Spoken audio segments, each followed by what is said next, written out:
Graça e paz, é uma alegria estar aqui com você.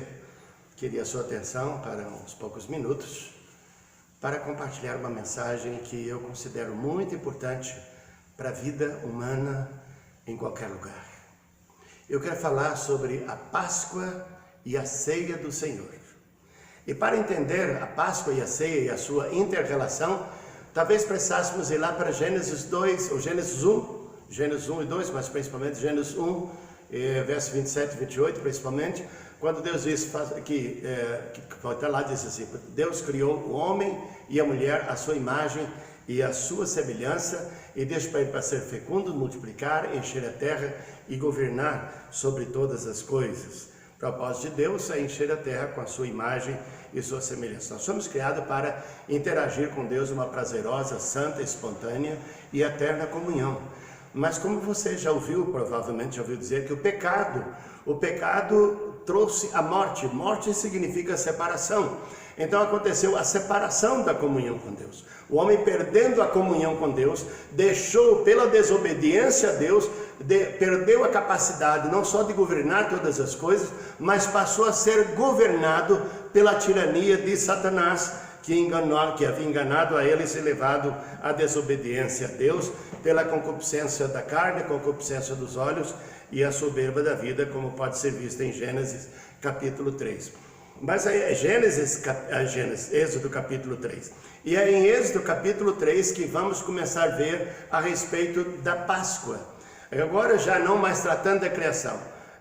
Israel está morando no Egito já há 430 anos e quase a totalidade desse vivendo na escravidão egípcia. E você pode ver depois a história, se assim quer rever a história de Israel e o tempo que passa ali no Egito. E me chama muita atenção, e acho que é didático para nós, a relação de Deus com Moisés. Moisés está no deserto de Midian, e Deus então mostra para Moisés aquela sarça que está queimando, mas não se consome, e aquilo chama a atenção de Moisés, e Moisés caminha para tentar desvendar o que é aquilo, e o Senhor bradou: Moisés, Moisés, não chega-te para cá, porque o lugar em que estás é terra santa, tira a sandália dos pés. Moisés então obedece, faz isto, e Deus fala. Esta fala de Deus me chama muita atenção. Deus disse: eu vi o sofrimento do meu povo, eu ouvi o seu clamor e eu desci para livrar. Então a libertação do homem de qualquer escravidão é a iniciativa de Deus, é a misericórdia de Deus, é a graça de Deus. Ele viu o sofrimento, ele ouviu o clamor e ele desceu para livrar. Claro, especificamente para livrar Israel da escravidão. E Deus fala para Moisés que o coração de Faraó estava endurecido e que ele não ia deixar com facilidade, mas mediante os sinais que Deus ia operar através de Moisés, então Faraó ia liberar o povo. E a liberação acontece já em Gênesis capítulo 12 de Êxodo, que aí temos propriamente a instituição da Páscoa. É quando da morte dos primogênitos, Deus já havia anunciado através de Moisés, que era para matar cada família, era para matar um cordeiro, e a instrução sobre a maneira que era para comer, não era para comer cru, nem cozido, era para comer assado, era para comer já pronto para viagem, calçado, cajado na mão, mochila nas costas, pronto, já para viagem, porque ia sair da escravidão. Mas mesmo assim havia alguma coisa que precisava fazer. Era preciso matar o cordeiro. E o cordeiro precisava morrer para a libertação. Isso aponta para Jesus. Então é bom entender isso para entendermos a ceia, a importância da ceia do Senhor. Então desde Gênesis 3,15, quando Deus profere a maldição por causa do pecado, e Deus mostra o que aconteceu agora por causa da desobediência do homem, a entrada do pecado no mundo, e Deus então olha para a serpente e diz: colocaria inimizade entre ti e a mulher, entre a tua descendência e o descendente da mulher. Tu ferirás o calcanhar do descendente da mulher, mas o descendente da mulher te esmagará a cabeça. A crucificação de Jesus nos mostra que Gênesis 3,15 refere, boa parte dos estudiosos entende que isso só se aplicaria a Jesus, o filho da mulher. Então mostrando que esta correlação que há Indo ainda aí para Gênesis, para Êxodo 12, na instituição da Páscoa, era preciso passar o sangue nos umbrais das portas e aí aquela casa seria protegida.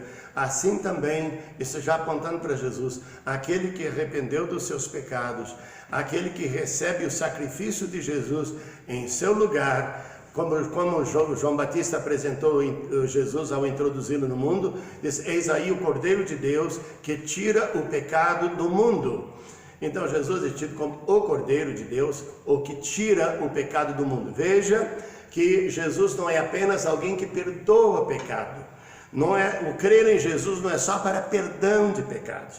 A graça de Deus não só abrange o pecador, não só abraça o pecador com o pecado tudo, não, ele abraça o pecador, mas rejeita todo tipo de pecado. Por isso é preciso entender que a graça de Deus não só é perdão de pecado, mas é também a capacidade que Deus dá pelo sangue de Jesus e pelo Espírito Santo que vem como resultado desse lavar regenerador do sangue, a capacidade para viver a vontade de Deus, para voltar à comunhão com o Pai, aquela comunhão que foi perdida no Éden.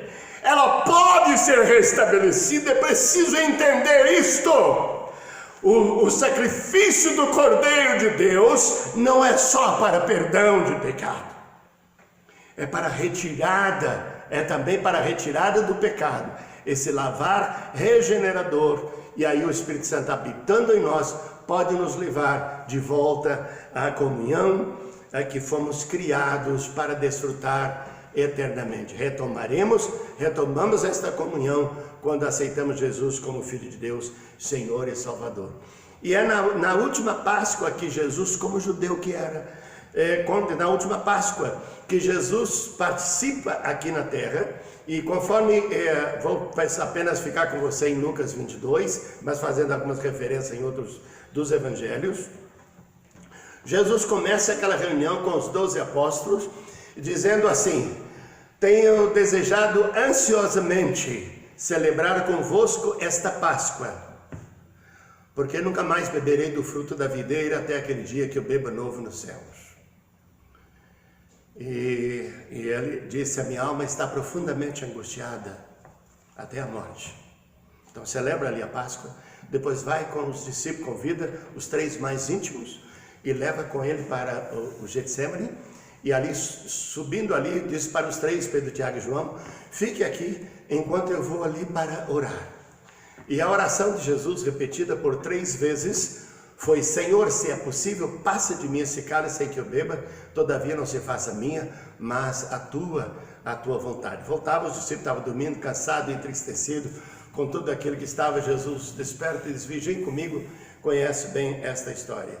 E então Jesus depois se dá por nós, mas ele havia instituído a ceia do Senhor naquela última Páscoa de que ele participou. Ele tinha sido apresentado como o Cordeiro de Deus que tira o pecado do mundo. Ele é o nosso sacerdote não da tribo de Levi, mas da ordem de Melquisedeque, sacerdote eterno, conforme pela ordem de Melquisedeque. Esse que é o Cordeiro de Deus que deu a vida por mim e por você, em meu lugar e em seu lugar, em meu favor e em seu favor. Esse mesmo que se deu como Cordeiro, é pela ressurreição que celebramos a cada domingo,